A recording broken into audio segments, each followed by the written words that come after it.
Well, today I've been assigned a BPO. Going up to this property right now, and I treat a BPO similar to a listing that I'm going to take. And at first glance, what I notice is the property is adjacent to a very busy street, and also beyond this street, you've got a major highway, I-25 here in Colorado.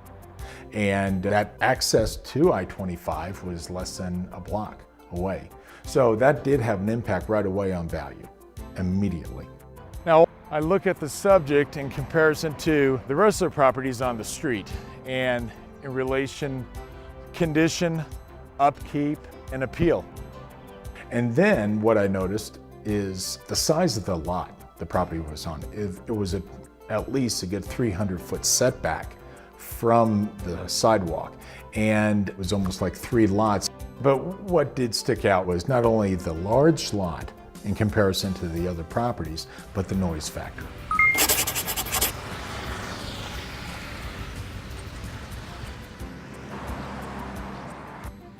Now we're looking at the yard. We're looking at the concrete path. That needs to be replaced. It's mature landscaping, obviously, with the trees, but there does need to be replacement of sod.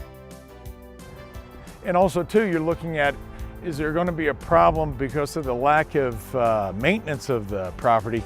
Is there going to be any drainage issues? So that does come into play, because already I'm looking at the exterior and the property seems like it's shifting a little bit. If I'm doing an internal BPO, I like to do the exterior first.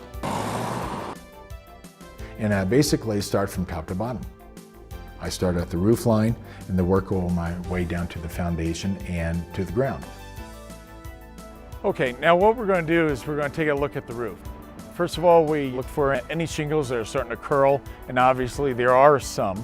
I usually go off to the side and see how many layers of shingles that we have on that roof. And it looks like it's on its 3rd level. And by code here in Colorado, you cannot exceed 3 layers. So this is probably the last one, and if it's going to be replaced, I'd probably have to just do a full tear off of the shingles and put a new shingles on. Working myself down from the roof line, I could see that there were gutters missing. I can see there is some movement, and the brick is separating here. And looking at the windows of the house, obviously you got some dry rot. These are the original windows when this house was built. So most likely these are single pane glass. And as far as energy efficiency, it's out the window, per se.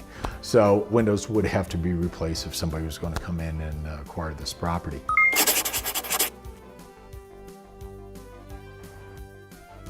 You can see the brick has moved a little bit on the front porch.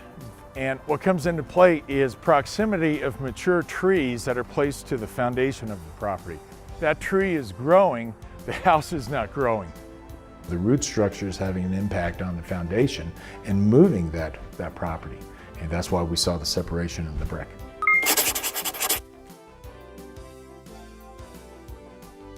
Now, looking at the back of the property here, there's a lot of cracking. The garage itself, most likely you're looking at replacement of the garage door. The roof on the garage, we do have a problem of our drainage system from the upper portion of the roof. Tremendous amount of deferred maintenance here. This whole roof obviously would have to be replaced. That's over the garage.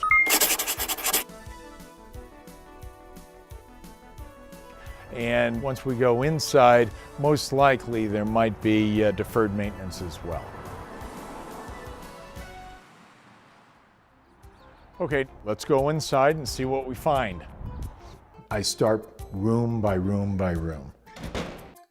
And again, I'm starting top to bottom. I'm looking at the ceiling, the walls, and then the floor structure. So the staircase right here with local codes, there's an absence of railing.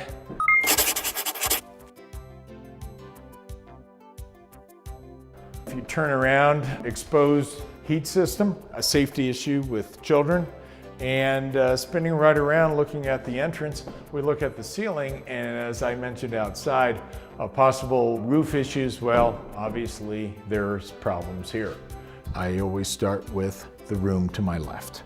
Now this is typical of the family room, and again, we do have a major leak here. And I wind around through the inn and all the rooms on the main level. Okay, now we're walking into the kitchen, and you can see it's uncharacteristic for the age of this property. The previous homeowner wanted to try to make some improvements, but could not bring it up to the full improvement level. So when I finish the main floor, I go to the basement. Then I go to the second level on this particular property. Go upstairs and see the layout of the bedrooms, and also I look how functional the floor plan is for the present needs of the market. And by looking at these bedrooms here, not a bad size. This one here for the age of construction. And also check the bathrooms. And this being an older house built in the 1920s, there was a lot of updating needed in this property. Now we're walking down the hallway of the second level, and there's a limited amount of headspace. And these rooms, comparison to that very first room we're in, these are much smaller. And also the closet space, very, very limited. Only 3 bedrooms up, but 1 full bath. And functionally, it's not acceptable. Now we've done our exterior inspection, we've done our interior inspection, and then now I know what to take pictures of.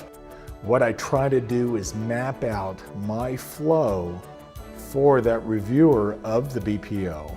I want it to be a storyline of how I'm traveling through that property. First of all, take a picture from the entry.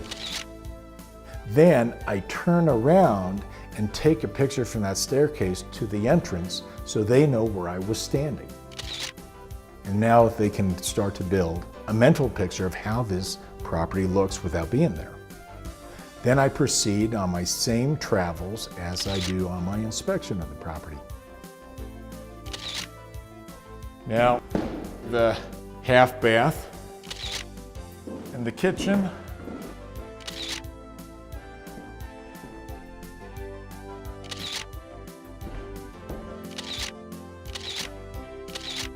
Go upstairs on the pathway to the second level hallway and bedrooms.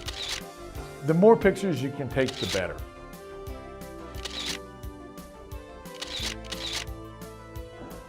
Okay, now it's time to take pictures of the exterior of the property.